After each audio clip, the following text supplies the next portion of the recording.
So when we look at the cancer initiatives that have occurred in this country over a period of time, there are a number of individuals that have contributed to this cancer initiative. And I bring to mind ASCO, which is going to be meeting at the end of next month in Chicago, is the largest organization in the country that identifies initiatives and recognizes cancer research literally throughout the world. It's the largest organization.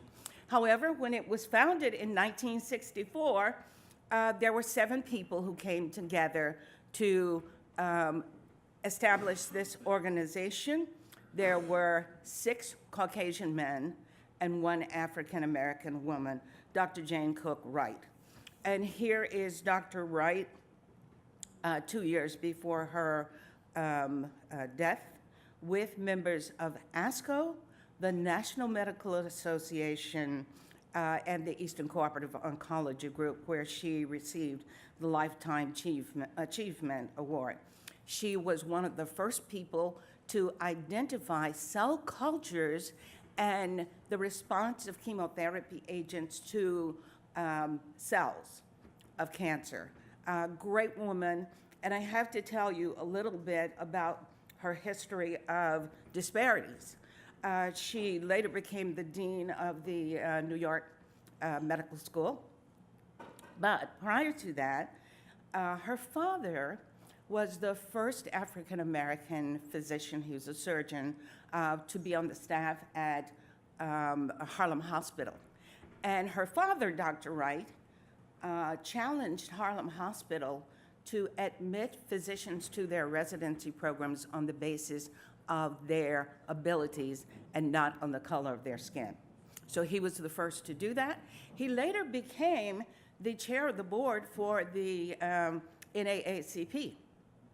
And as chair of the board of the NAACP, he advised then President Roosevelt regarding the Hill-Burton Act, and we've all heard of that, but it was he who influenced, and I'm going back one, who influenced President Roosevelt to stop building those separate and unequal hospitals. Everybody knows about the VA hospital at Tuskegee.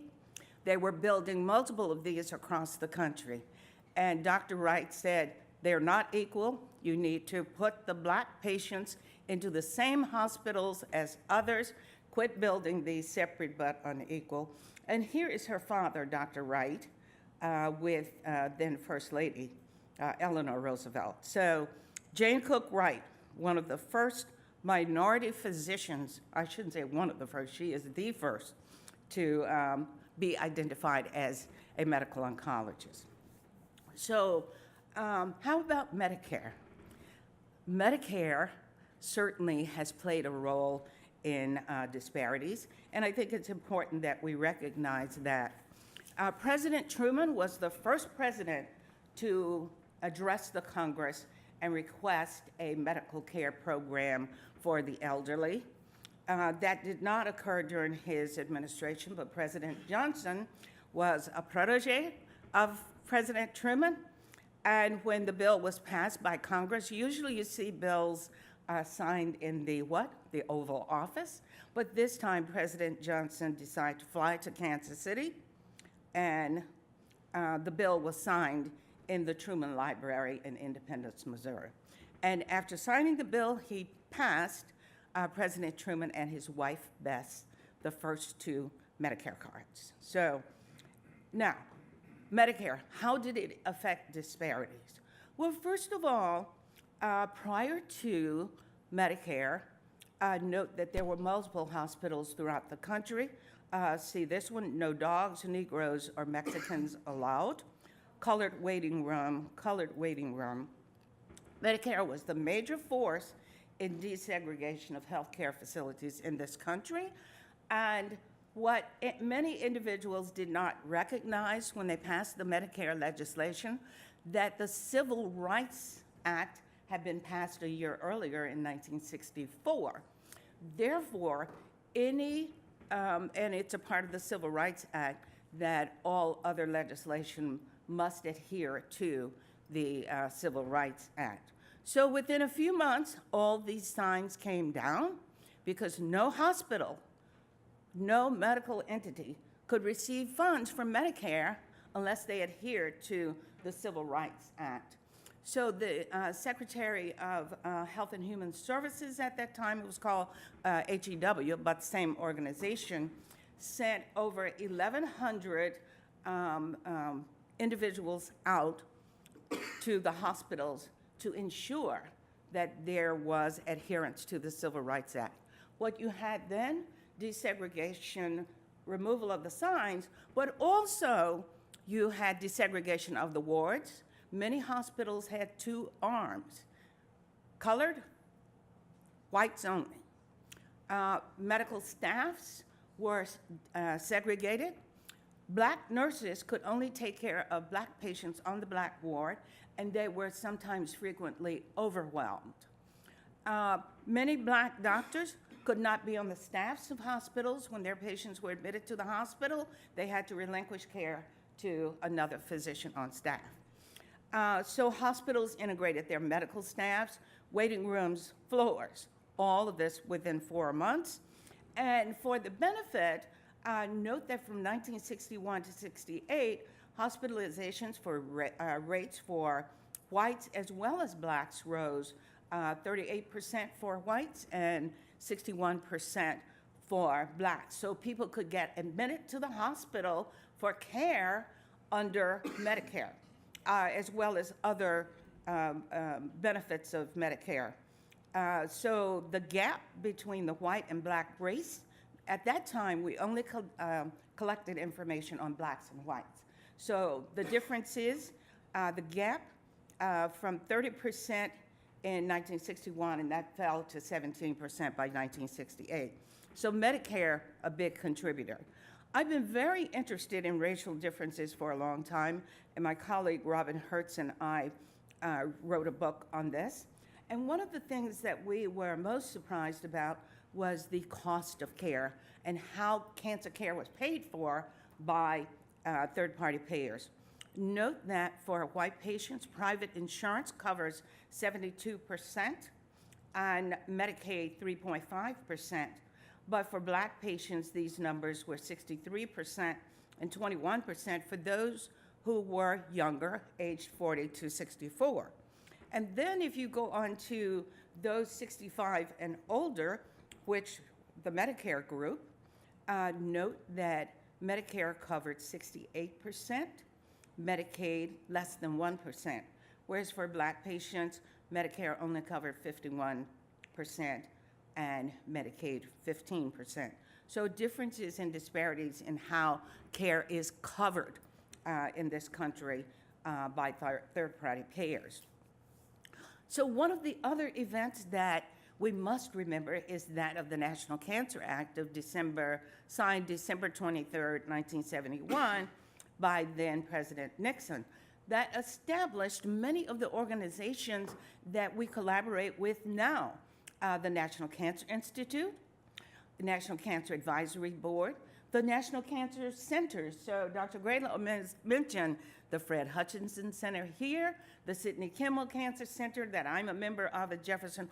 All of these were formed as a result of the National Cancer Act, the cooperative group programs such as SWOG and ECOG Akron Alliance and others, the Cancer Control Program, as well as the SEER program from which we do a lot of our research. So research in this country really stimulated by the National Cancer Act of 1971. So that gives us a background of sort of what's in our rearview mirror. And therefore, it's really important that we look at now, so how about disparities in rural communities, since it's well recognized by many groups that there are gaps in care in terms of those who live in rural areas. So in one article by Catherine Weaver, oops, this is very sensitive, the estimated population of rural survivors of cancer at about 2.8 million, and they were more likely than urban to be non-Hispanic white, have less education and lack health insurance. There are worse outcomes, more likely to report fair and poor health, psychological distress, non-cancer comorbidities, and health-related unemployment. A greater risk for many outcomes, even many years after their cancer diagnosis. And the recommendation was this should be a target for interventions to improve health care. So the CDC reported similar information. I won't go over all of these, but what they indicated that cancer deaths in rural areas decreased at a slower pace than urban areas, and incidence rates were higher for tobacco-related use, and those cancers that we can identify through screening, such as cervical cancer, colorectal cancer, and others, so less screening. It was also reported that these are some of the things that we can do: increase screening, participate in state and local coalitions, recommend patients get vaccines, and so forth. But what also has been shown that for many individuals, they can't get to these services and these opportunities because what? Travel. Extended travel is difficult. There are a limited number of healthcare facilities in these areas. And in fact, if you look at rural America and look at the hospitals that have been closed over the years, most of them are in rural areas. The patients tend to be older, poorer, less educated, less likely to have insurance, and more likely to encounter transportation challenges. And almost half were 65 or older, again, referring to what? They're eligible for Medicare, so why not have access to care? And because of these other social determinants of health care, those entities that affect not only disease prevention, disease risk, but access to care. So these individuals don't have the access. What they also noted that breast and gynecological cancers were most common in women and prostate in men. Melanoma and colorectal cancer were common. Melanoma is very high in rural communities because they don't have the education for prevention, they don't have the money to buy sunscreens, and they work outside. So melanoma is very high. So many individuals also reported that they had more than one cancer, and we recognize that individuals who have the first cancer have the risk for what? A second or third cancer, but in rural areas, they don't have the opportunity for proper treatment, proper prevention and screening. So those individuals who suffer one cancer are a higher risk for receiving or developing other cancers. Higher incidence of gynecologic cancers. So here you have women who have a double risk. They live in a rural area. They have the risk of gynecologic cancers that are not appropriately screened or prevention. They have more psychological distress. And here's another study showing unemployment very high, and that employment due to the fact that the patient is sick and cannot work. So again, conclusions. Efforts should be undertaken to identify the needs of rural cancer survivors and to develop comprehensive survivorship care plans to address these. But as we see, it's not just the medical part. We must address those social determinants of healthcare equity, and therefore to try and prevent these inequities. This is another study showing, again, similar information. Racial minorities who lived in rural areas were younger than non-Hispanic whites, and that there was a higher incidence of obesity and those cancers related to obesity, and inability to see the physician because there are no physicians or providers in many areas. So this is from the National Cancer Institute. where they looked at, or no, this is from Kara James, who is with CMS. And Kara said these are some of the things that we need to do in order to get to this people 2020. 2020 is not far away, is it? So we need to do these things. Now, the National Cancer Institute has been very active in terms of what comes next and what we should be doing.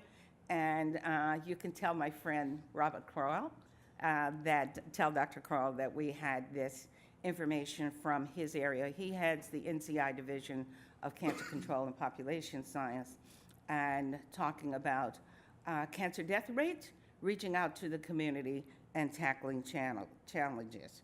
So again, National Cancer Institute on the forefront of developing coalitions, collaborations, and research on cancer in rural communities.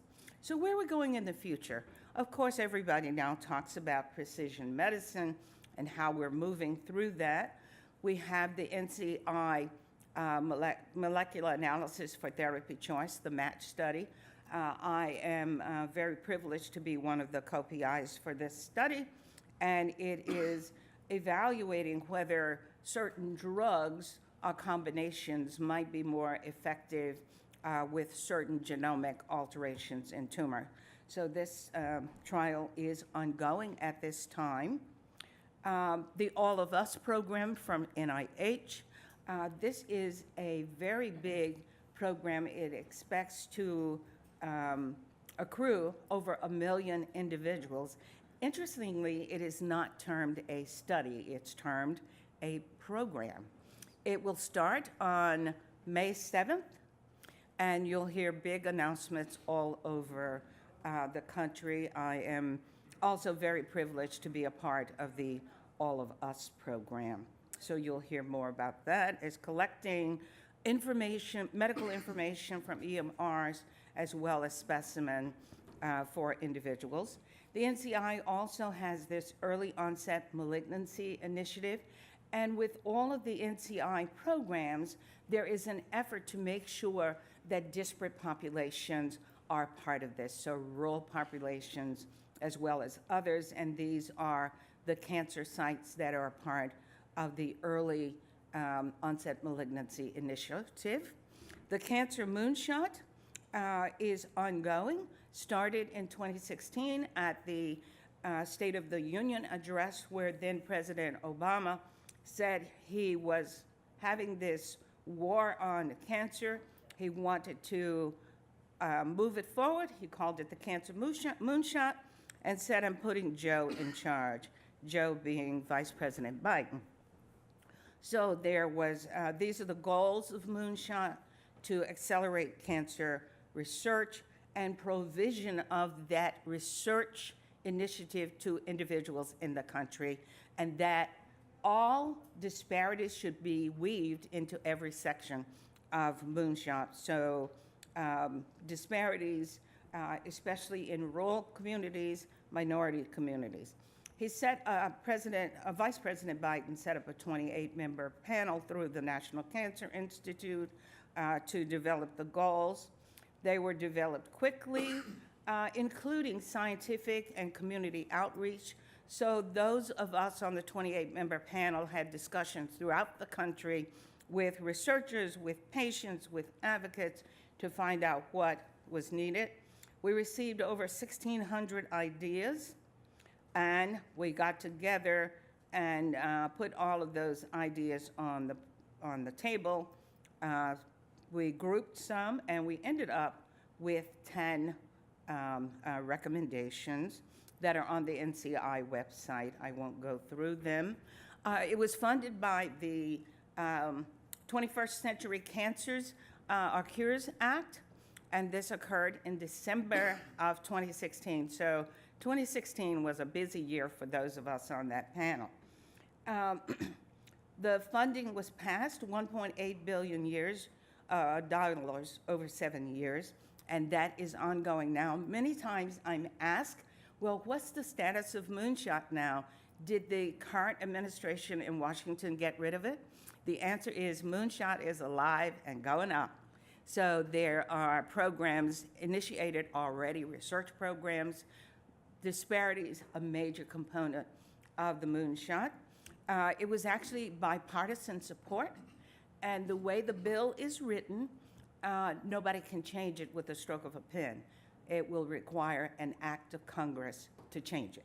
So Moonshot initiatives ongoing. At many of the centers that I described before, the NCI-designated cancer centers, just like the Hutch or Kimmel at Jefferson and others, community events, or community research through the various programs, NCORE, for example, for the National Cancer Institute, and all of the cancer previously cooperative groups, but the NCTN. So ongoing research, bipartisan support for the Senate. 94 senators voted for it, and 4 against and 1 abstained. They have increased the funding for this year and the proposal for next year as well. So Moonshot is ongoing, and we have an implementation program at the National Cancer Institute that is implementing those 10 goals that were developed. These are just some of the programs that are ongoing now. So future directions, we're going to address all of those things that we know have benefited for and impacted on cancer survival in this country, decreasing incidence because of better screening and implementation of preventive strategies. Smoking cessation, for example, is one of the major contributors to a decrease in cancer death rates, not only in the rural and African American communities, but in all communities. Screening programs such as for cervical cancer, colorectal cancer, and now we have screening for lung cancer. So better screening, better cancer control. And one of the things that we need to do is increase the number of minorities in the workforce. So increasing the number of providers that may return to those rural communities to work, more individuals of African American descent.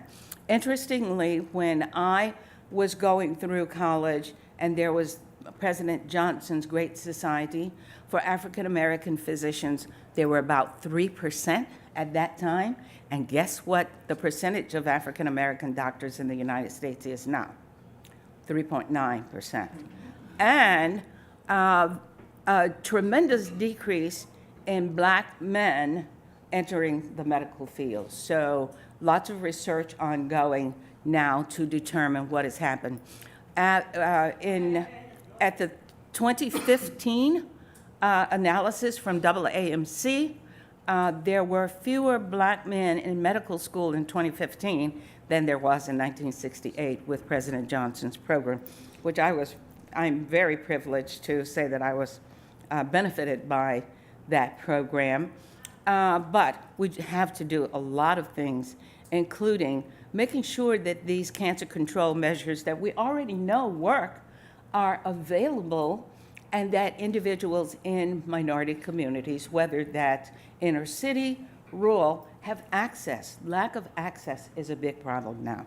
So with that, I am pleased to share this is our plan at the Sidney Kimmel Cancer Center and from our Disparities Center to make sure that we're focused on our own population. So we've got to know who the populations are around our medical facilities and for those in our regions and catchment areas, and therefore develop medical plans that will help reach these populations. So telehealth and others for the rural communities. We have to do community outreach and education, so engaging other individuals in the community to work with us, especially to address some of the social determinants of healthcare, because it's very clear that your zip code is a better indicator of your risk of developing cancer and developing and dying from cancer than your genes. So we got to quit so much. Well, I shouldn't say I'm a genomic person, a genomic researcher. I won't say stop working on genomics, but making sure we know the population that we need to apply those to. Develop partnerships and strategies to overcome barriers, so know people in the community, the advocates and others who can help and work with you. We have to have our basic scientists, our clinical scientists and clinicians, and then our behavioral epidemiologists and others to help us focus on our populations. So with that, Dr. Gralow, I'm finished. And I thank you so much for your attention.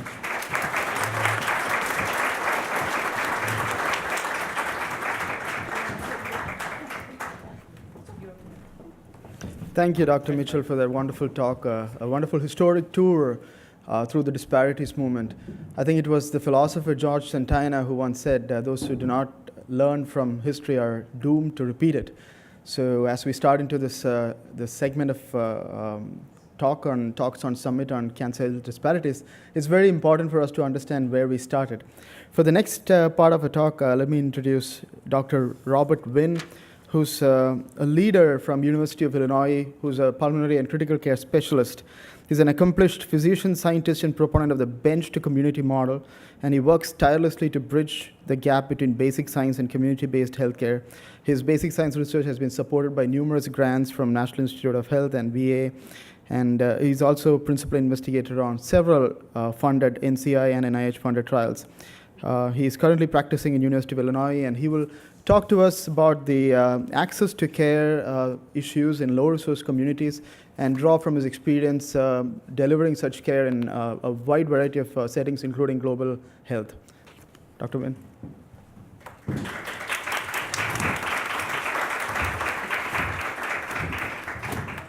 Okay. So the real title of this talk, and just so you know, I was playing with titles, but really the core of the talk is going to be, in my mind, in an era of high tech, and in an era of precision medicine, and an era of immunotherapy, and an era of all these things, why I think the approaches around high touch are also going to be equally important if we're really going to be serious about impacting the health of particularly the underserved. I just gave two quick definitions real quick about racial and ethnic cancer disparity, so we're on the same page. There's one from the NCI, there's the other one from the Komen. And most of you are sort of familiar with this, is that, again, the difference is sort of within these populations. I actually know you're like, wait a minute, the talk's about cancer, but there's a pregnant woman. So let me just take a second and just explain why I wanted to actually talk about this as a framework for what we'll talk about in context of cancer. Now, this is a recent article from the New York Times, and many of you have probably seen this. And it says why America's black mothers and babies are in a life or death crisis. And one of the numbers that just actually struck me as I was reading this and then going back to the article is it turns out that if you looked at the disparities, in this case of infant mortality, in the 1850s, that's 15 years before the end of slavery and the Civil War, and you look at 2015, the interesting number is that there was actually increased disparities between whites and blacks in the context of infant mortality. Now think about this, from slavery till now, in an era of high tech, all this wonderful sort of science, we have to admit that in 2015 and 2018, we're doing a worse job in the context of infant mortality than we were doing in 1850. Now, why do I set that out? I set that out as a point to sort of say, people say, well, that's, it's bad, right? But it turns out that the income and the education, if you're an African-American woman, did not impact your overall sort of positivity on this one. In fact, the article goes on to say, and the work goes on to say, that if you were a white woman with no high school education, you still fared better in infant mortality than if you were an advanced degree African-American woman. And one example of that is, recently Serena Williams and things like that. And we can go on about that. But I just wanted to set the stage for you that while we are patting ourselves on the back, we also have to make certain that we are having very real conversations, that while we are truly making advances, those advances, if we're not careful, can certainly benefit some, but not all. As I look at my neighborhood, I have to deal with my reality, and it's a painful one. that in 2018, when I look and my campus is, you can see the pink line there, and say I'm in the middle of the pink line. To what would be your right is the Loop, a fairly affluent area, roughly about 3 some odd miles away from where we are, and the life expectancy is 85. What I have to deal with on a daily is that when I look to my right, which would be your left, to West Garfield Park, and we rounded up some of these numbers we just had to round up because it just is too painful. So for example, you see 69, right? Again, about 3 miles to the west of us, there is a significant and substantial gap. And I wish I can say that this was the worst, but in the United States, and I'm not even gonna say where, and I stopped saying the region because every time I say the region, everybody figures it out. But so I'll say this. We have an area within the United States, within less than a 2-mile radius, you have a life expectancy gap of 24 years. It should be unacceptable.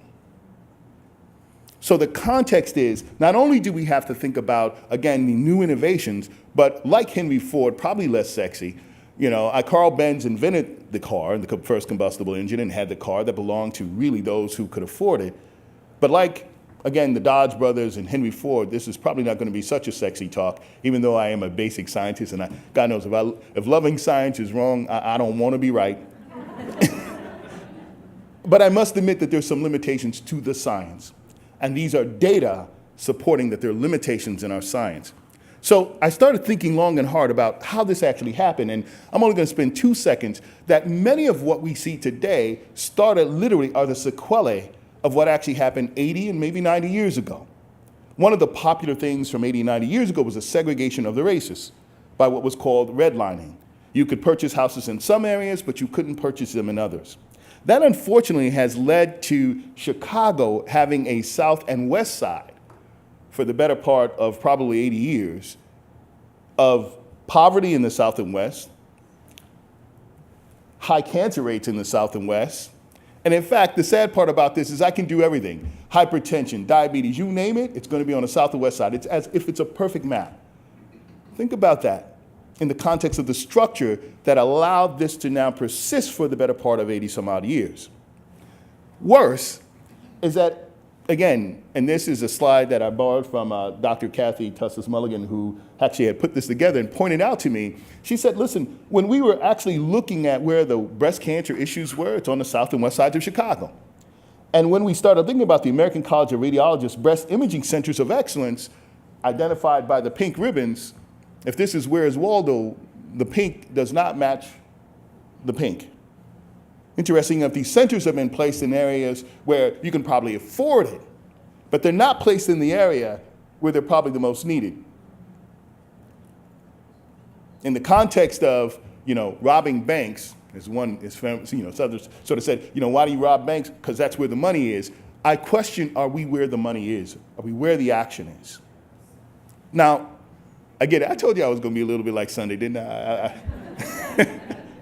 Now, one of the big issues that we have on this is that I have now redefined what I have been thinking about and actually understanding and embracing this concept of structural violence and its contribution to chronic disease. And why, as a pulmonologist, a cancer center director, you're like, he's a basic scientist, he's a cancer center director, yet he's a pulmonologist, but he runs an FQHC. I don't get it, neither do I, but it all works. Okay? Probably, for full transparency, I have to readily admit that I'm also a Head Start kid, and my mom had me when I was 15. So this is not just something that is academic for me. This is really a mission for me. So when I think about, this is just a picture of what happened in Flint and the water that kind of came out of the pipes. We don't have to go through that. But it's a form of violence wherein some social structures, i.e., that is racism, sexism, classism, or social institution may harm people by preventing them from meeting their basic needs. It is strongly associated with increased premature deaths, and I have more and more literature. So why do I do this? I started thinking about these things, about access to care and all the rest of these issues in the context of a structural sort of issue, structural inequalities. And as I started thinking about that, I started thinking about, from an institutional perspective, we also had to deal with the issue around syphilis. Now, I'm not going to call this the Tuskegee, because it wasn't a Tuskegee sort of experiment. It was the United States Public Health service experiment from 1932 that lasted until the 70s. Okay? But there are other things like, the perceived sterilization of women by the University of Chicago and in Puerto Rico and other things like that. We can go on and on and on. Which actually drives this concept of research disparities, right? As we start talking about why can't we get more people, right, particularly those who are from underserved areas, involved, we actually are fooling ourselves if we don't actually recognize that there's been a long time structure in place. We kind of intuitively know it, but there's a way and an academic way of going through this to make some approaches. Why do I say this? This to me is really powerful because I knew of both these men and I know their families. And we sort of say, well, that was back in the day.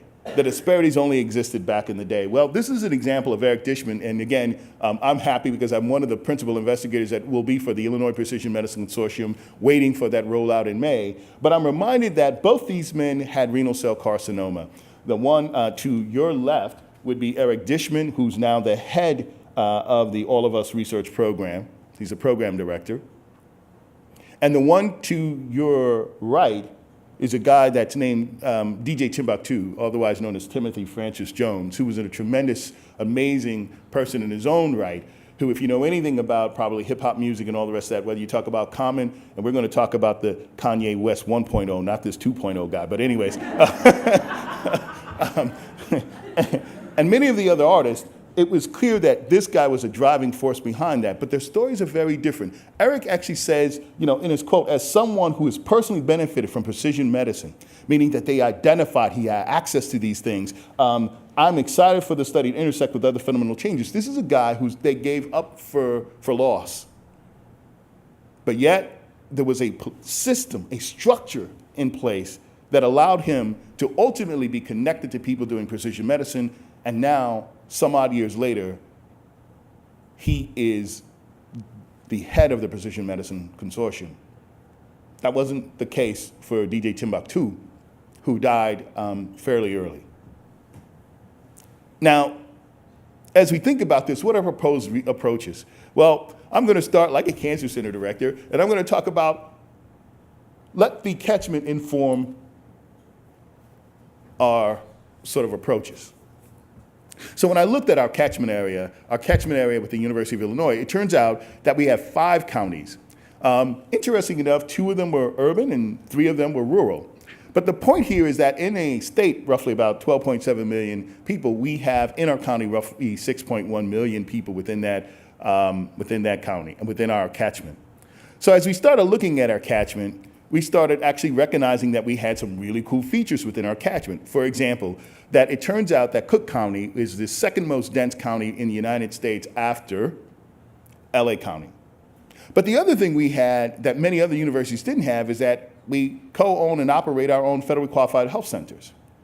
And so that gave us unique opportunity, a unique anchor point to really start being connected to the communities in ways that I think would be pretty awesome. I just wanted to point out one of the most interesting things that came out of when we started really digging into our catchment, this is digging into the data, that 2 things came out. One was that cervical cancer was one of the leading causes of death. I said that, cervical cancer remains one of the leading causes of death within our catchment. 2018. That makes no sense.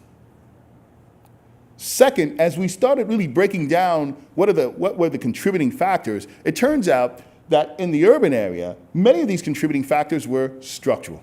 No surprise. That were driving contributors to why people were either getting access or why their cancers, the cancer burden sort of issue.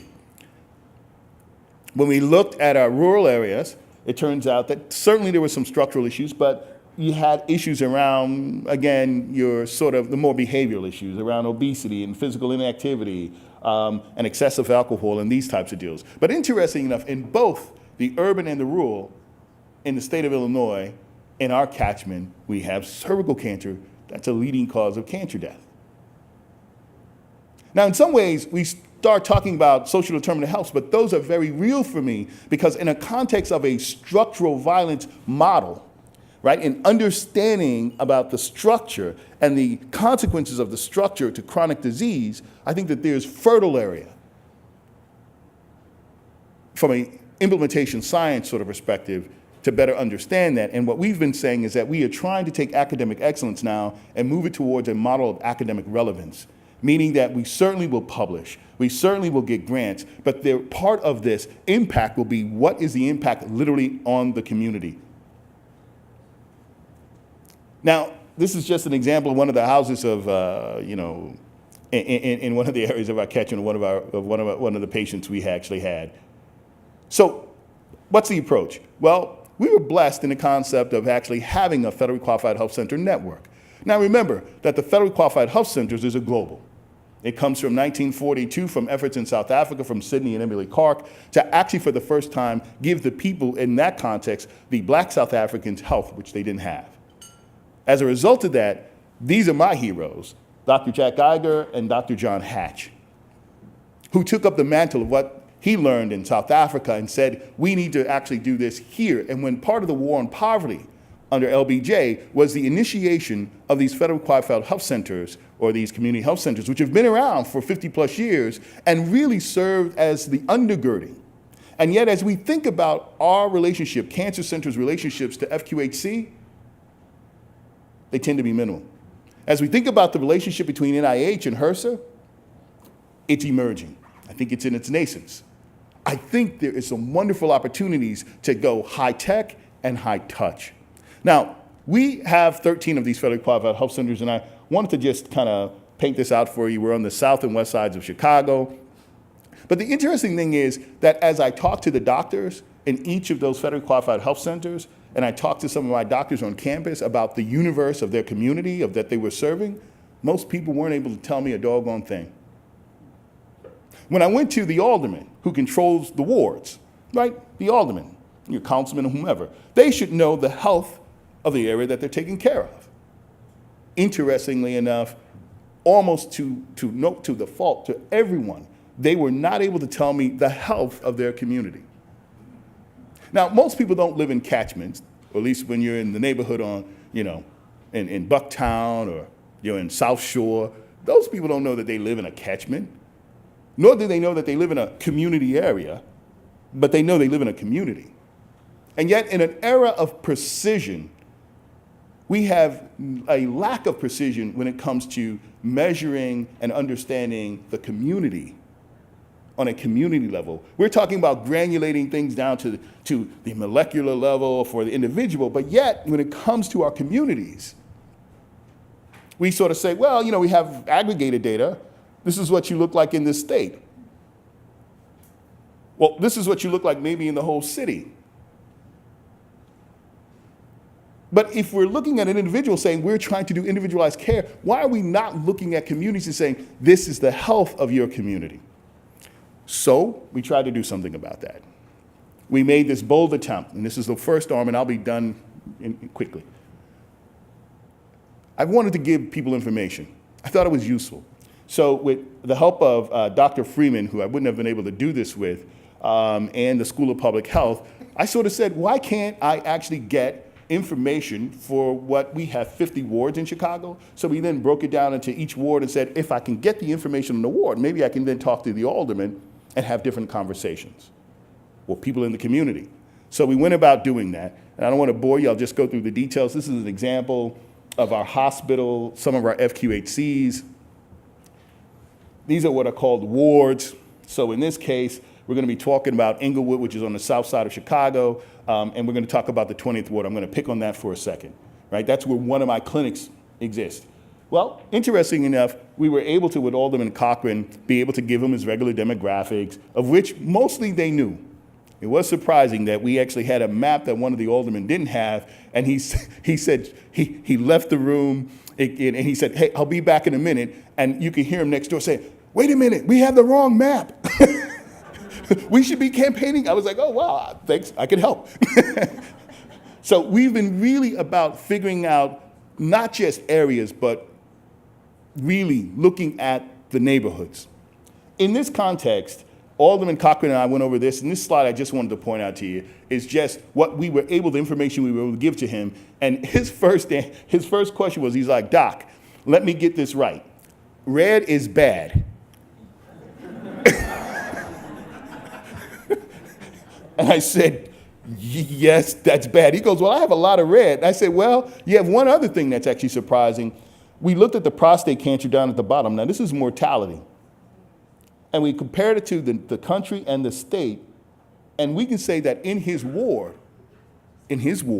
roughly around 50,000 people, there were 3 times the number of deaths in prostate cancer. So it makes the conversation deeper and much more richer and real for him to say, do we screen, don't screen, when you're now talking about a neighborhood of people in which he lives that 3 times more African-American men are dying from prostate cancer than in the country and in the state. That is really in an era of trying to say, instead of big data, let's just have smart data.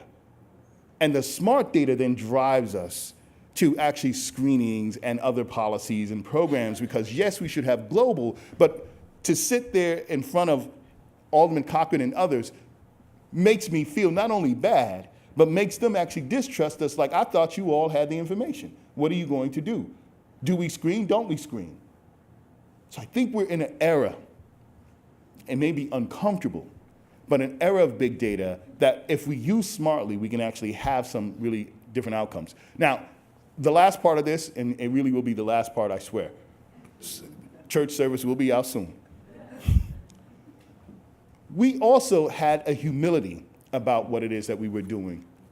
And one of the things we actually recognize is that sometimes, and we'll hear from our next speaker, so I'm going to keep this only very superficial. We actually recognize that we had to stop being neo-colonialist in our approach, and it may even be possible that in addition to clinical trials and in addition to building research capacity, that there are things that by looking outward we could learn. And so we went on a search of looking at countries who were low resourced but had reasonably better outcomes than we did. Why? Because my neighborhoods, if you look at the United States as a whole, that's great, but just look at Illinois as an example, right? There are parts of Illinois that are doing incredibly well. There are parts that are not. The parts that I'm interested in are my areas in these wards where they're under-resourced. And so the truth of the matter is I could say, well, we can put more in there, but that would be really not actually probably true. So I had to look at more sort of programs outside of the United States that were focused on prevention. And we're focused on engaging the communities in different ways than we have. Because I think that if you really are honest about going into your community members will tell you that they feel somehow disconnected or less connected from the health sort of field than they probably have at any other point. And again, our model is we go into neighborhoods, we get out of the neighborhoods, but it's not just health. You can think about that around law enforcement or everything else. There is almost a sense of a transactional nature within these areas, but not that we are engaged in these areas in a meaningful way where the communities are also engaged in their own health care. We're trying to change that. We have looked beyond our catchment and recognized that we have been learning from Uganda, we've been learning from folks in Senegal, and we've been learning from folks from Cuba about approaches of engagement of communities. And what I'm happy to sort of say is that we have actually done a program that we thought, people call it reverse engineering, global or local, we call it global asset partnerships. And what that means is we deliberately found out what a deficiency was in our neighborhood, our wards, then looked outward at countries that may have had assets. And in fact, instead of just going to them for 6 to 8 weeks and then learning and coming back, we actually said, why don't you come and we will embed you within our community. And in this case, we did this with the Cubans, and we're about to do this with the Ugandans as well. They were here for 4 to 6 months on the south side of Chicago in the clinic, and then allowing and working with them, giving us assessments about what their approach would be and what they saw. Again, sometimes it's good to actually have someone outside. Now, people are sort of shaking their heads about Cuba, and this was really hard. But let me just say something. I would put the picture up of Obama because it actually happened all on his watch. So this is Dick Durbin and others. And what we were able to do is work directly with the Ministry of Health of Cuba and say to them, give us a delegation. You go worldwide, Angola, Venezuela, you go everywhere. Come to the south side of Chicago with us and tell us and work with us on what would be different approaches that you would actually recommend for us. And they've actually now have a 120-page report that we worked on together, and hopefully that will be out. This is just an example, and I'll end of just sort of saying that I actually think I'm probably the happiest I've ever been, because I think that there's a sense, more of a sense of awareness from our communities and from almost all of us that sitting on the sideline now, we can no longer do. I also am actually cautiously optimistic that we also recognize that while I believe in immunotherapy, believe me, and I believe in precision medicine, the thing that keeps me up at night in a cold sweat is that it's certainly going to work, but maybe in the loop, they go from 85 now to 80 to 90 to 92, and West Garfield Park still stays at 69 or 68. That is our call. That is the mission of really pushing science. There's no fight against science, or it's science and community. It's basic science, scientific knowledge, and the implementation discoveries that we have that will impact our communities. And that is why I'm fairly optimistic that we will be able to get this job done. And with that, I'll stop, because I know you're probably tired, and you probably weren't expecting that kind of thing in the morning, but.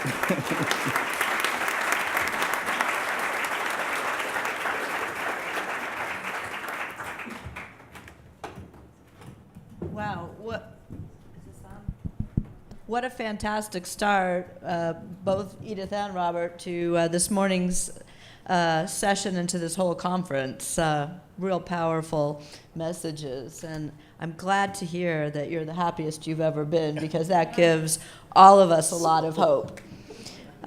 So our third speaker in this session is my colleague, Dr.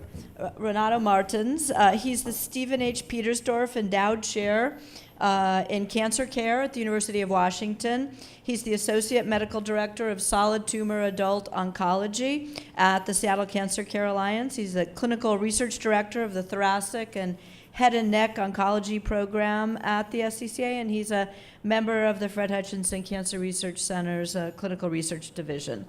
So Renato is going to be speaking on disparities in low and middle income countries, and using Brazil, his homeland, as an example. Thanks, Renato. Thanks, Julie, for the introduction. Thanks, Binay, for organizing this meeting. As always, it's incredibly well organized. I think this is an incredibly important initiative, and I'm impressed that you managed to organize the weather as well to be absolutely awful outside. So everybody feels good about being in here. Very impressive. So, Julie gave the introduction, which is all accurate, but as you heard the introduction, you're probably thinking, why is this guy qualified to talk about low-resource countries? So I'm going to start with a little bit of introduction about myself, if I can possibly manage to move this somehow. All right, there we go. So, addressing oncology care in any setting, particularly when you have low resources, is a big problem. And big problems have complex and very difficult solutions, or very simple solutions that tend to be wrong. So I think we need to keep that in mind. I think that when we talk about somewhat controversial issues, it's probably a good idea to give what your bias is, because that obviously clouds your talk. I would say that I'm very liberal, so keep that in mind. I believe that taxes should provide health care to those that cannot afford. And although philanthropy is very important, it frequently would depend on the choice of the donor, and it's vulnerable to economic crisis. I was always very disappointed with the discourse of the volunteer society stepping in where the government should be, because when we are in crisis like we were in 2008, that dries out and then people are on their own. I would say that there are obviously exceptions, and we are in an environment of one of them. The Melinda and Bill and Melinda Gates Foundation is an example of a foundation that is totally independent of the waves of the economics, because the money is there and will be there for 20 years after the last of the two die. So that will endure no matter what. And I also believe that taxes should finance basic research in all areas, not only medicine. So keep that in mind. So what's my background? Why am I even qualified to be talking about the realities of Brazil?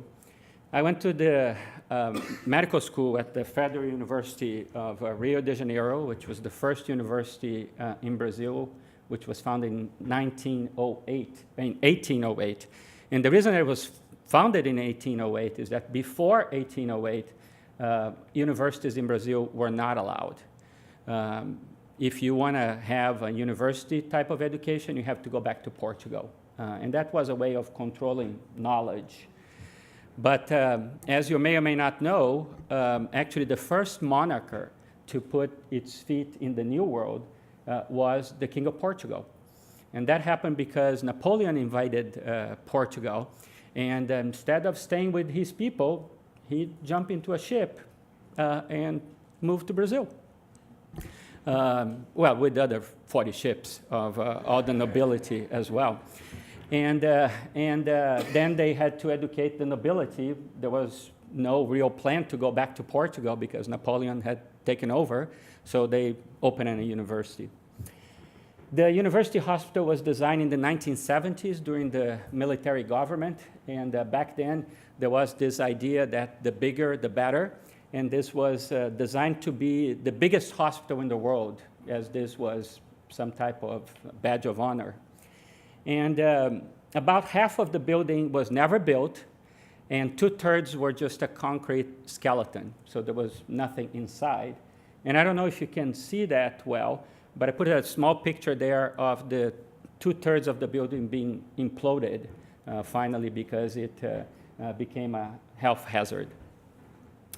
And then during medical school, I spent 2 months in Denmark, we always hear about how great the Scandinavian countries are, but I think that we need to keep in mind that the whole population of Denmark is lower than the great area of Chicago. I think that when we speak so greatly about the Scandinavian countries, just question yourself if those are really countries.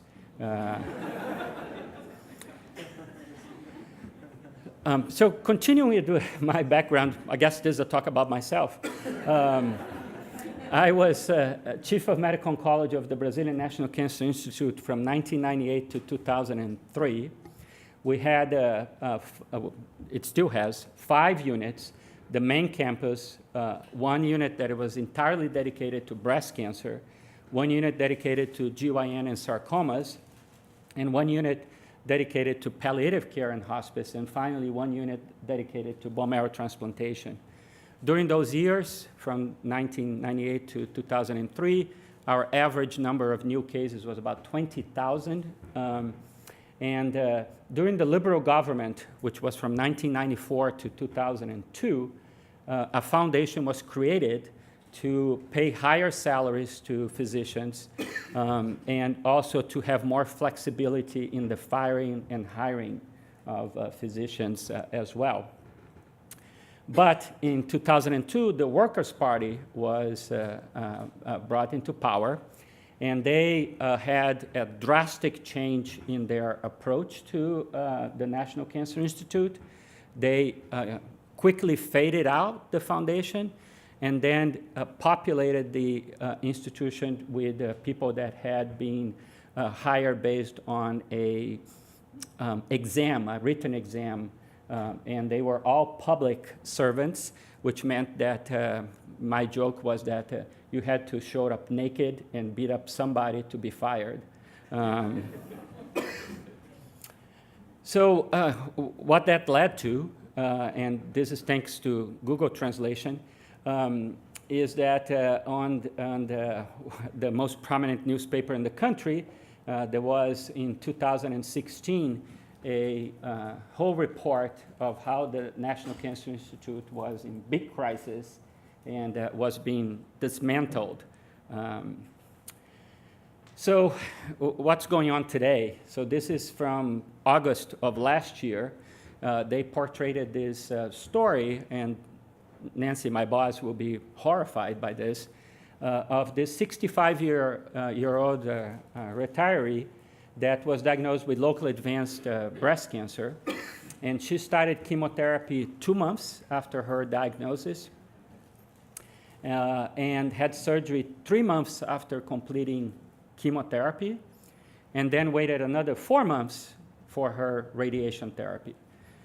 So I think it's important to keep in mind that we talk about policy and you hire this type of people or that type of people, but these have direct consequences to a single individual, and that is absolutely key.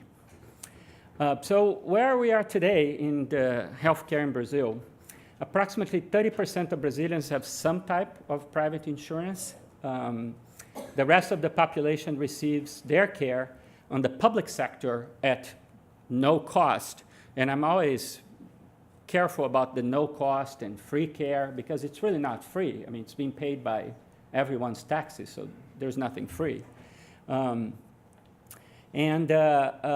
fact, it's in our Constitution that healthcare is a right that is to be provided by the state. And the system is underfunded and of poor quality. So I don't know if you can see this, but this is a corridor of a public hospital with 1, 2, 3, 4 people laying in there waiting to be placed on a room. And this is doctors on strike, protesting against the poor quality of the care that they are forced to provide it to the population. So anyway, how is oncology care in the public system in Brazil? It's a mix of public hospitals, philanthropic hospitals, and private hospitals and standalone clinics.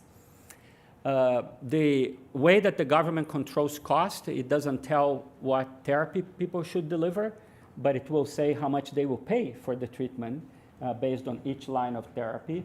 So for example, for first-line palliative chemotherapy for non-small cell lung cancer, they will pay approximately $500, and you can give whatever you want. They're not restricting access to care, or so they say. But unless you want to pay out of your pocket, that obviously will limit what your choices are.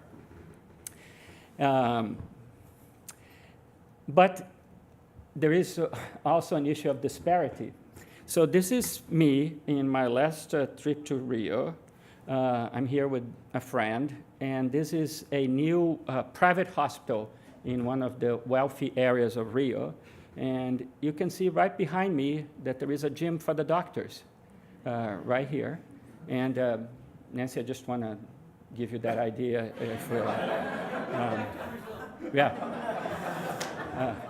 Not so enticing, however, is I'm also here sitting with another friend, and this is our 2 jacuzzis, and this is one of the lounges for the doctors. I will confess that my level of enthusiasm of sharing bathing suits with my colleagues at the SCCA is incredibly low, so that you do not need to provide. But that's the top of the hospital in Rio. I think that it's also important to put in context that the resources are limited. So if you look at the GDP of the United States, it's $18 trillion, while in Brazil it's below $2 trillion. And you have the population there, and then you have the spending per capita. And in the UK is about $2,800 per person. In the US is almost $11,000 per person, and the outcomes, as you know, at least in terms of life expectancy, are not superior. But then you have the other side of the coin is when you don't spend anything, and it's hard to get good outcomes if you're only spending $858 per person. So this is the same. So this is the life expectancy table. I actually have a Portuguese citizenship as well, so maybe I'm going to be all the way up here. But as you can see, there are examples of countries in South America, although I would say that Chile is probably on the upper end of the developing world in South America, that have better outcomes in terms of life expectancy, at least, than the US.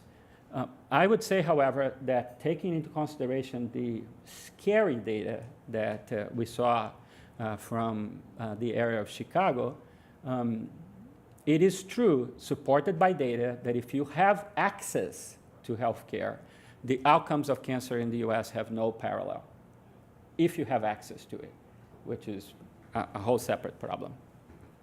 So this is one of the seminal moments in Brazilian history. That's when Brazil, or Rio de Janeiro, was awarded the Olympics of 2016. And let me show you just a few characters. This is the president of the Olympic Committee. This is the governor of Rio. This is the president at the time, Lula, from the Workers' Party. This is Pelé. He's crying for some reason.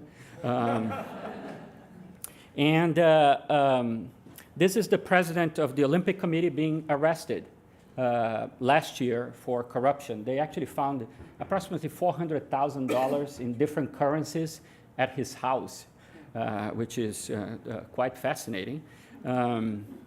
This is Lula being taken into prison on April 7th of this year. He is also arrested as well. And finally, this is what was found in possession of the governor of Rio. He had a collection of watches. He has this yacht called Manhattan. This is his beach house. This is a person that has never held a job outside of the public sector elected official. And he had all of that. This is he and his wife in good times. They look incredibly happy. And that's their arrested pictures. So they're both in jail as well. Actually, she managed to escape jail, as it is common in Brazil. If you have good lawyers, she argued that she has kids that are underage and she should be in house arrest so she can provide care to them, which is obviously not offered to poor people that also have kids that are young. And so this is, again, a photo of a picture of the governor as he was arrested. And this is the Secretary of Health of the state of Rio. He's also being arrested for corruption. And this is a protest that happened in front of the governor's house. He lives in a very nice neighborhood in Rio. And people just moved to the street and actually slept there for a few days and made a lot of noise, which made, obviously, his neighbors hate him. What this sign here reads is that his name, Cabral, assassin of hospitals.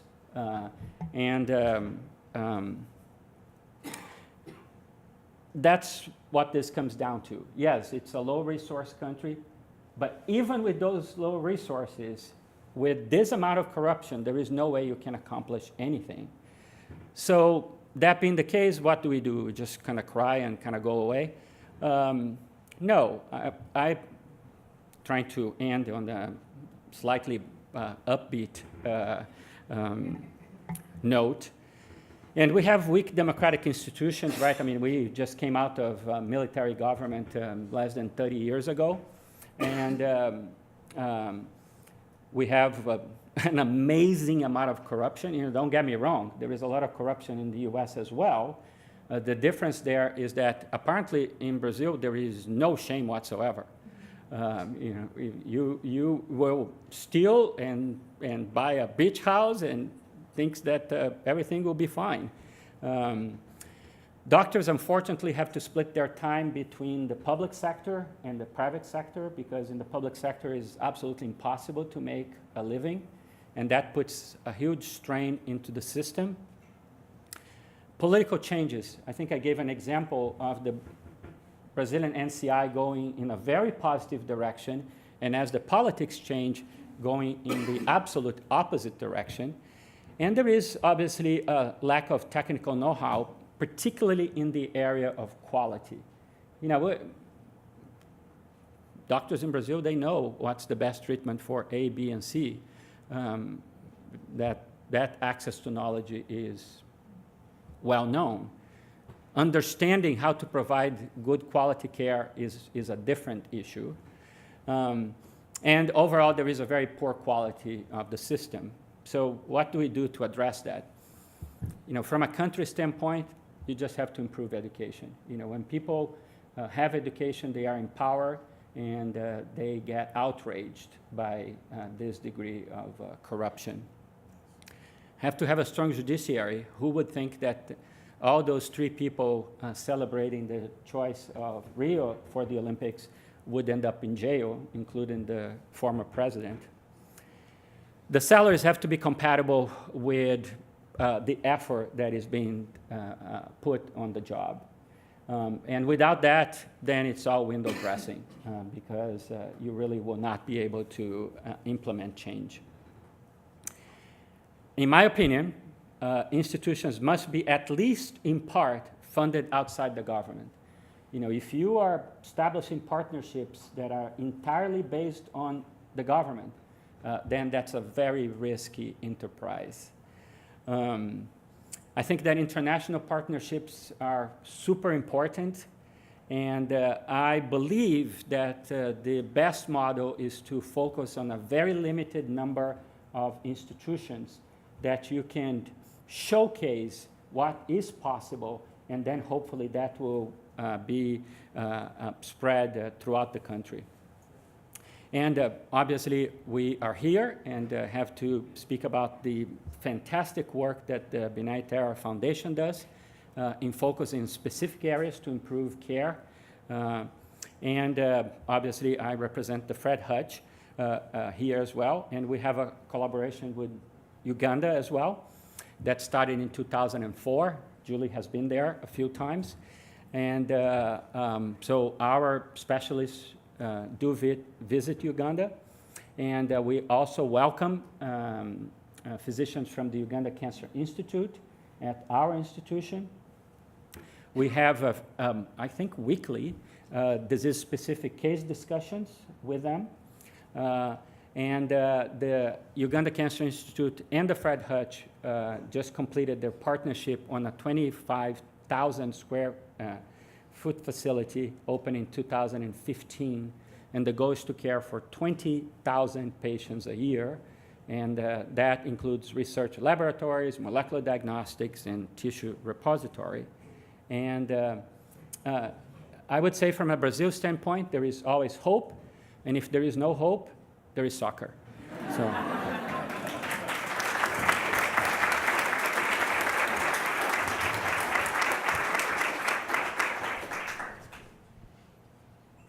I thought you called it football. Yeah, we do. Just checking. So 3 terrific talks. We now have about 25 minutes for questions, dialogue, discussion. I would ask if members of the audience have a question. We have 2 microphones in the center, and since we're recording this, we'd ask if you'd come up to the microphone. Even though this is a small room, we want to make sure we capture the question. So I'm going to kick off the dialogue, and Edith and Robert, you both mentioned the All of You research program in your talks that is being kicked off on May 7th. So we're excited about that. We're excited about precision medicine. But what is being put into this project that's going to assure us that we do have access and participation from the more rural or the minority communities? So thanks, Julie. I will start with that.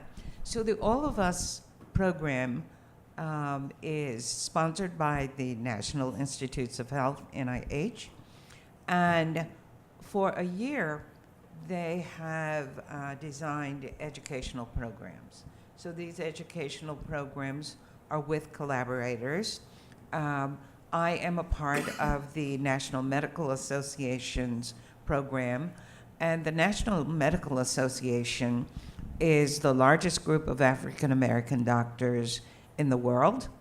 It was established in 1895 when black doctors could not and were not allowed in other organizations, and it is now one of the major proponents of equity in healthcare. So we've had these programs throughout the United States, both with physicians and providers, but also with communities.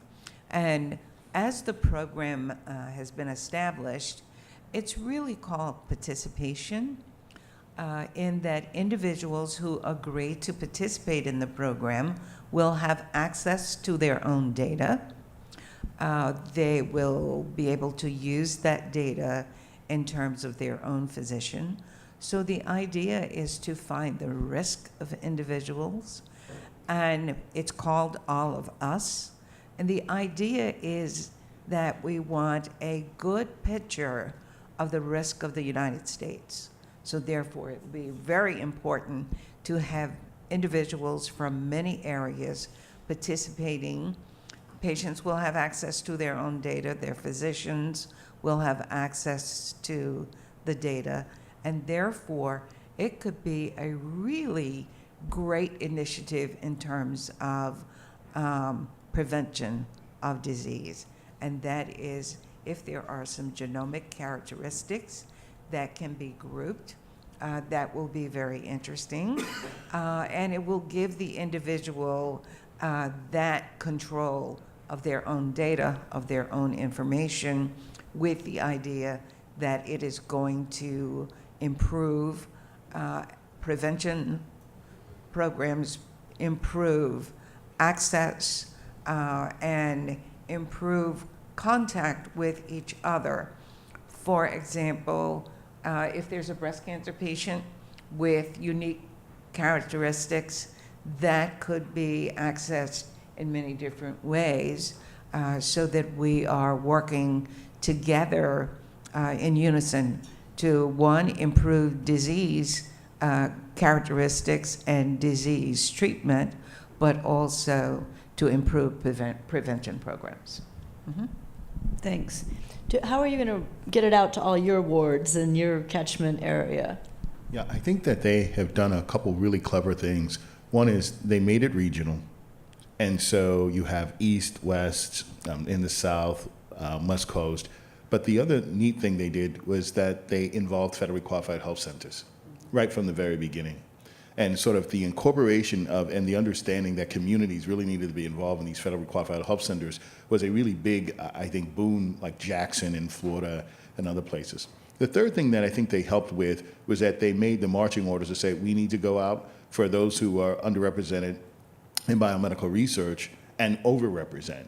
And so to your question specifically, we have launched programs that are not events where you just do an event, but we have these consistent programs with faith-based leaders that we're actually having ongoing sessions with them about talking about all of us, and we've been doing that almost since the very beginning of the program. So between the federal qualified health centers, getting the word out, believe it or not, with to young people, particularly I put up Timbuktu because he and his family have now connected us with what's called the Hip Hop Nation, in that context of trying to get the word out to young people as well, because in their words, not mine, they go, I know you guys mean well, but you don't really communicate well. And so the young people go, why couldn't you just say this in 10 seconds and do it on an Insta chat? I was like, what the hell? So we've been humbling ourselves in some ways and what I really like about the All of Us program is that they've let some innovation in, led by people like Kareem Watson and my team and others. We're letting some innovation in and saying, do some innovative things and go out there and figure out how best to not only get people sort of interested, but how to keep people involved. But I think that a key component of making sure that it was that there was some regional diversity involving the FQHCs, and then making a really the marching order to really try to overrepresent, if possible, those who are underrepresented biomedical research were really the three main ingredients in allowing for innovative approaches to getting people. So we will stay tuned. Yeah. We've also involved our medical students and residents in the process, because you can think of those of us who have some gray hairs having one idea about how to do things, but the medical students have just been tremendously involved in the communications, and they, of course, do the Instagram and other methods of communication. And then we've had individuals from the community. We have a number of churches and other faith-based organizations. So it's really the idea that all of us should reflect the picture of the population of the United States. I guess one of the things that we're talking about is disparities and its impact on outcomes. And we have been talking about urban, rural, low-resource communities. But as Dr. Wynn rightly pointed out, these are all artificial silos that we are creating. Even within an urban situation, there are pockets where there's wide amount of disparity. I worked in University of Pittsburgh, which is a very urban facility, and 3 years ago I relocated to Kentucky, which is right in the middle of the Appalachians. And suddenly I started seeing, as a breast cancer specialist, I started seeing a lot of neglected cancers, patients coming with fungating masses, ulcers. It's like cancers that's going on for 10 years, and patients just don't disclose it to their families, putting baking soda to take out the bad odor. And one of the things that I've noticed during that time, and I'm seeing all these neglected breast cancers and talking to these patients, are a lot of these women who come with such cancers, which I never saw in Pittsburgh, are caregivers of a spouse who's sick, who's ill. So there's multiple factors that go into underlying outcomes, disparities in outcomes, things like that, fear, ignorance. I suddenly started seeing patients who say they can't come because they don't have gas money. You know, they don't have a place to go because the nearest hospital is 2 hours away. It's the hill country. And another point that I started to notice, which is very important in terms of outcomes and why we have such vast disparities, and I specifically wanted your thoughts, Dr. Wynn, is substance abuse. A lot of our patients actually have tremendous substance abuse problems, especially in the Appalachians. When they come for their cancer diagnosis, they are already hooked up to narcotics or pain medications or tobacco use. A lot of our patients, even if we attempt to cure them, we know from historical data and research that they're at risk for getting second cancers. In terms of patients who you see in your facilities, in your hospitals and centers, when you're trying to cure patients and they have substance abuse problems, do you have, or are you thinking about creating de-addiction centers so that, you know, if it's a tobacco use problem, if it's a narcotic abuse problem, they can get out of it and their risk for a second cancer actually can drop, or actually their outcomes with surveillance actually improves? Have you noticed anything similar, or have you started doing something in that line? Yeah, so thank you for that. There's 2 points that I unfortunately forgot to make during the talk I gave. And the first was that I think the 1960 model of everybody taking 3 buses and a train or driving 2.5 hours to get to us is probably going to have to change in some ways. And so we're trying to develop by the FQHC sort of model for us getting into the communities. And so we know that by 2025, at least it's predicted, there's going to be more people living with cancer than dying from it. And yet the workforce we're developing, we've not talked about that and how that workforce is going to be deployed, particularly in those communities. So what you sort of say is that we're noticing that and we're trying to think ahead of time about how to do that. The other thing is I failed to mention that as much as this is about race, it's also about class. So I really wanted to tell you that the same issues I have on the south side on 63rd and King on the south side of Chicago, we see in Beattyville, Kentucky. And so we've lost this sort of consciousness that there's really an issue, race and class, but again, those are built on structures. And so once I actually kind of got the concept, these are structural issues, then it really made me sort of rethink about our approaches. And so we certainly should have things on our campus where people can get to us, but we should start thinking about, from an implementation science sort of perspective, what programs, what makes sense, and how to deploy based on data, not how we feel. Most of the time now, you put up clinics, and I ask people where they put up clinics, and it's really, I had a performer, but it's really about how much money you made. It's not about where the need is. I have rarely heard someone say, I'm setting up a clinic specifically in this area because they have the highest incidence or prevalence and mortality of X, Y, and Z, and that's why we're going, and then we're going to figure out a model of funding. It usually is, well, I think we'll have a good outcome. And I'm not sort of saying that that's wrong. I'm sort of saying that no margin, no mission. I get it. I mean, that's a reality. But there is going to have to be either continual talk about this so that 20, 30 years from now we're still talking about the same thing, or there's going to have to be an action plan of getting out to the communities, just as you say. It may not be that you put a whole NCI designated cancer center. Maybe we work better with the community partners. And so one of the things that we've done with the data we have is that we were open about giving it to the community hospitals. And so interestingly enough, we had several community hospitals that actually didn't know that prostate cancer. And then they came back and said, you know what, most of the time we're worried that you guys are going to come in and just take us over. But what if there's some area of working together in partnerships on screening or something that we can do? And then maybe we can keep them in our neighborhood. So we've been really thinking, again, this is a 21st century problem that I really love because it's actually at the nascence and we're starting to get people really think about implementation science in a real way. And so I'm excited about the innovative models to come. But to your point, we are thinking about how to address that specific issue of getting out to the communities.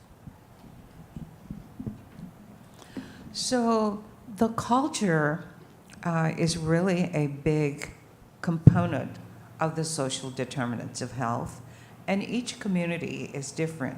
What we have seen in Philadelphia is that South Philadelphia is very different from West Philadelphia, and North Philadelphia is even different.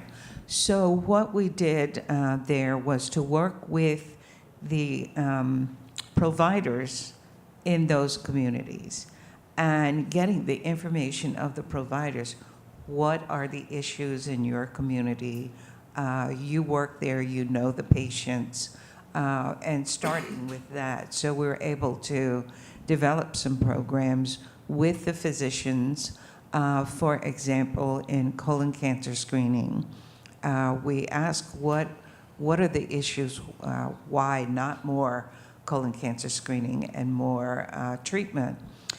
What they reported to us was that at the health centers, the federal health centers, as well as Philadelphia City has health centers, they were required to see patients every 10 minutes. So consequently, they didn't have a lot of time to do this. So we set up, and I provided video recorders in every of the physicians' waiting rooms. We developed a video, and that video just circled so that people in the waiting room could see it. We also provided things for the office. And what we were able to do was increase screening rates, but also increase the number of patients of minority descent participating in our clinical trials from like 7% when we started this to a high of 24.9%. In a city, Philadelphia is 45% African American, so we were able to get more people involved by working with the physicians and the providers, the nurses, PAs, anyone who would come to the meetings. And that has been a really successful program. So you've got to know the patients, you've got to know those providers who work in those areas and what their challenges are, and get the information so that you have everybody working together. So this has really been successful. And there are some physicians, nurse practitioners, and others who practice in those centers who are very dedicated, who know the people and know what the issues are. So that has been very successful in working with the individuals. For the providers, we were able to provide them a one-page information sheet for the provider so they could talk to the patient if there was a cancer diagnosis or if additional diagnostic procedures were to be done at the major center. And with that, we now have some of the doctors from Jefferson who go to those centers. For example, the gastroenterologists are going, some of the GYN physicians are going there once a week or whatever. So it's really having communication networks that work, involving the people from the community, both the patients, the leaders, the churches, and the providers in those communities, so that everybody's working together. I just wanted to say real quick that I was, again, wish list, so you can tell that I'm a dreamer. I have this dream that HRSA and NIH will actually really partner up, because I think that there's some really potential fertile ground for that to actually have in the context of implementation. The second is that I know I'll probably get shoes thrown at me for this one, but I do think that just like the aldermen didn't really know their neighborhoods and the health of their neighborhoods, I think most of us kind of really don't know actually what's going on. So I think an assessment of our catchment area that actually assesses the needs of not only the people within that, but also the physicians within that catchment, their needs would be helpful. And I think last, just the real kick in the butt to just sort of say, we now have to figure out how do we actually get outward facing. My action items are those three on my wish list, are new areas that I'm hoping that we can start doing some more thinking around.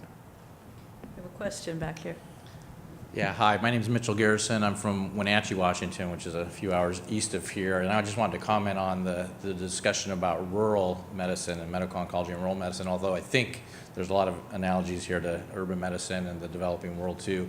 But I'm one of 4 oncologists that provides cancer care to 4 counties in north central Washington. Personally, I travel to OMAC once a week, which is 2 hours north of where I live, so about 6 hours or so from here in Seattle. And I'm the only medical oncologist that goes to Okanagan County, and certainly have a lot of patients that don't have a lot of resources or needs, have patients that cut their own wood to provide heat in the winter and such. One of my observations is the reason I can practice great medicine is because of my relationship with the University of Washington. I think the University of Washington does it right, provides me with the support I need to be able to do that. We have a good relationship, and I can get on the phone and talk to my colleagues whenever I need to. So I think that's a great model to look at going forward. A couple observations. I think when you talk about workforce issues, we really need physicians. We need people to go to these locations. For a physician to go as a medical oncologist, they have to be trained as a generalist. And I'm not sure if the pendulum is swinging which way or not, but I think the idea of being a site-specific oncologist is great, but to be able to do general oncology in a rural area, you have to, I take care of post-allo transplant patients, I induce my own leukemics, take care of breast, lung, GBM at all, and so we need, and the University of Washington has a great primary care focus for rural medicine, and I think that's a good model, and would love to see maybe that employed in the medical oncology world, and I think you guys are working on that too, but we really need generalists who can take care of all types of cancers. And then another observation is just this, we get kind of a landslide of information on high volume centers being the place to get your cancer care, which is accurate information in a lot of sense. But the communication to the patients and the communities, you got to go somewhere besides close to home to get high quality cancer care. And I think instead of having the conclusion be you have to go to these high volume centers, I think we need to think about how to raise the community standards and get.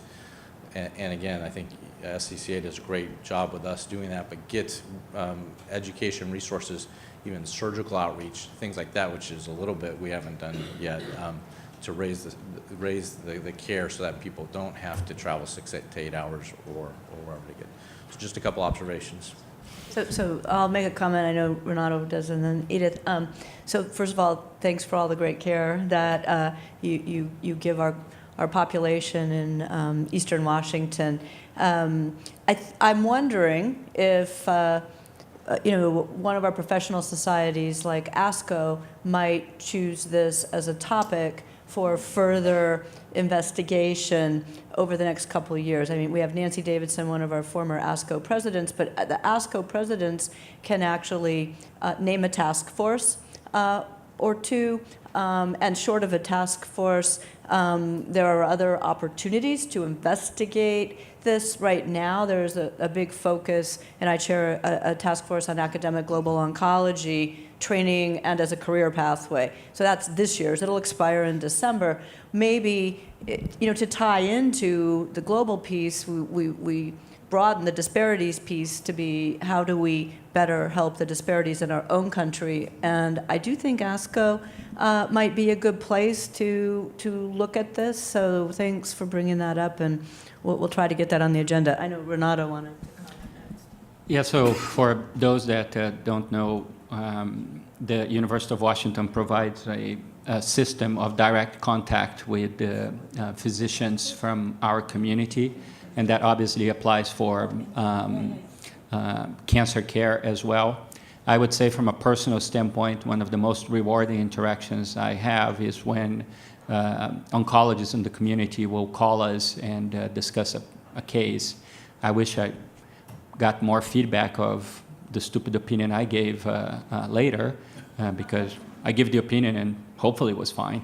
But on a serious note, I think that that's an incredibly rewarding experience. And I think the point you made about improving the care in rural areas by raising the standards there with that partnership is absolutely key.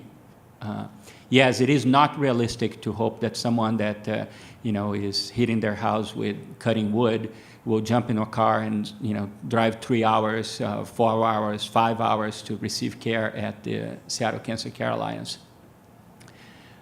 It has become incredibly challenging to be a general medical oncologist, because I will tell you from a personal note that even keeping up with lung cancer and head and neck, which are the two areas that I work on, has been challenging. And I can just imagine how it is to try to be up to date in pretty much everything.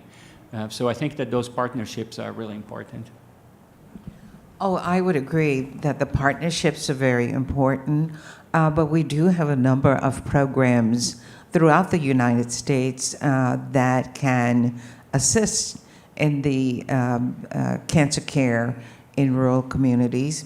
One of them is the NCORE, which is a program of the National Cancer Institute and provides resources for groups of physicians in the community. And when we look at the accrual to clinical trials, the NCORE centers actually provide more than half of the accrual to many of the clinical trials.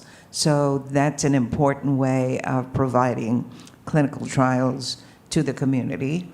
Another is the CDC breast and cervical cancer screening program, which provides resources to each state, and each state can therefore take advantage of those resources. That's a big area for screening for individuals who are socioeconomically deprived. So that's a resource. So I think again, communications with the main center, which can help with information and education regarding these programs, expanding them into rural areas and communities is another.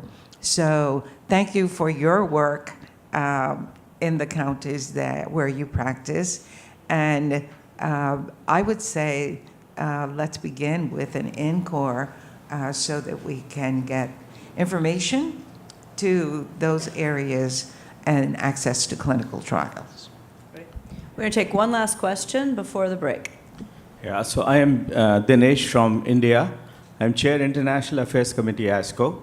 And I would like to bring to you that ASCO is really very serious about involving generalists in oncology care, as you suggested.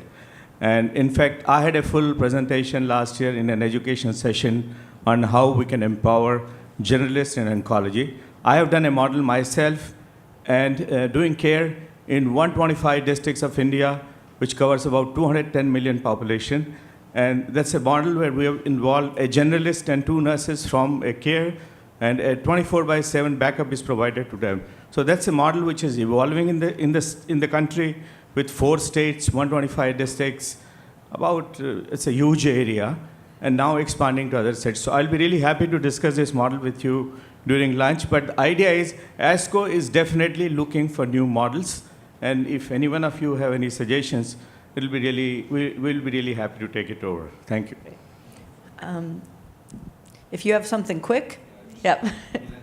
These models are important and good. The one thing I would just caution or suggest is we need to have measures to test these models if they are successful or not. Right. So as we develop these models, they may appear good and they may sound exciting. We just have to agree what are the milestones and the measures of success so we can go back and say, okay, we developed this model, it worked. If it didn't, what can we improve on? Without these measures, we will never know. A necessary part of implementation is assessment and evaluation, and then reworking it. So, good point. And with that, I know we could probably go on for another half hour, but let's take a break and I come back, I think, at 10:15. Is that correct? 10 o'clock. 10:15. 10:15? Okay.